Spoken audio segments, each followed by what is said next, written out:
My father was very, very poor. He was unemployed and struggling to make ends meet for 15 years of my life that I had the privilege of knowing him.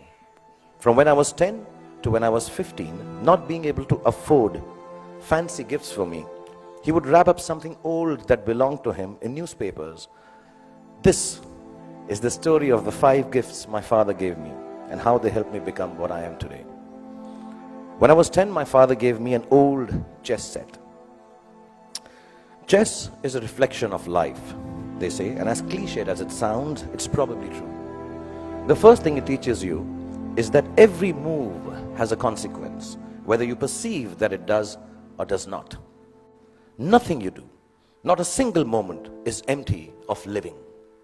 So think of things through, not always, but often enough, so your life does not feel as black and white and as uniform as the squares on a chessboard.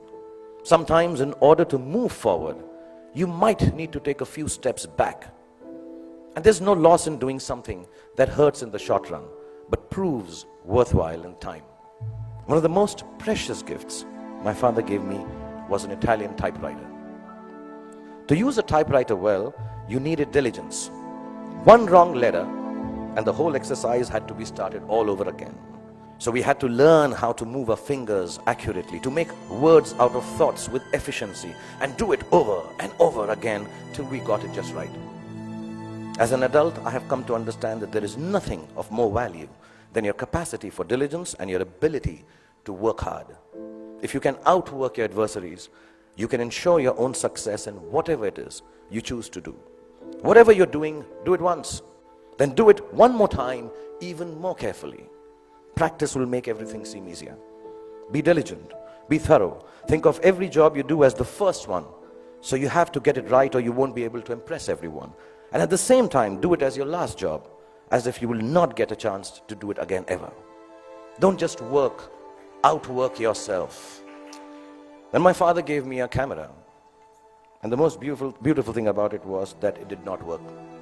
And the fact that there was never any actual photograph to see taught me my most important lesson yet. That creativity is a process of the soul. It does not need an outcome or a product for the world to accept. It needs only the truth of its own expression. It comes from within and makes of your world whatever you wish it to make. So don't be afraid of your own creativity. Honor it. My father was a funny guy. He had the capacity to turn any kind of serious situation in a way that it seemed less stressful, with a bit of humor.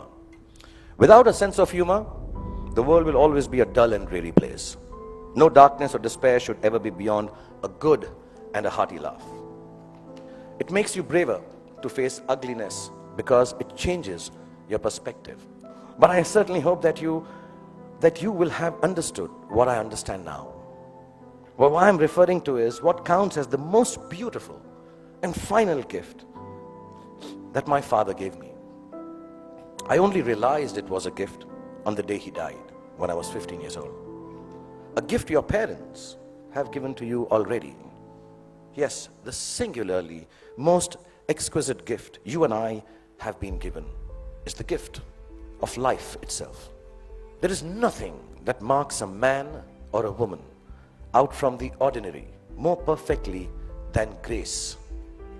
Grace is the consciousness that life is bigger than we are, and therefore our gratitude for it must match its vastness.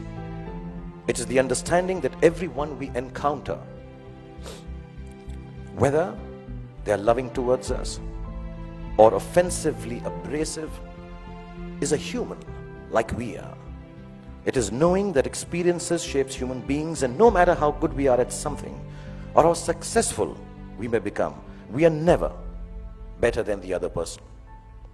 If you can live your life with grace towards those around you, feeling free, the freedom to be yourself, to listen to your inner voice and never let anyone tell you who you are or who you ought to be, including me. These are the only years of your life in which you will be allowed to make regret-free mistakes. As you do so, you will chance upon your dreams and hopefully make a happy life out of their fulfillment. You will know that the bulk of your regrets are from not having done what you wish to do. Go forth, be free, have fun, make wrong choices, make mistakes. You will still succeed.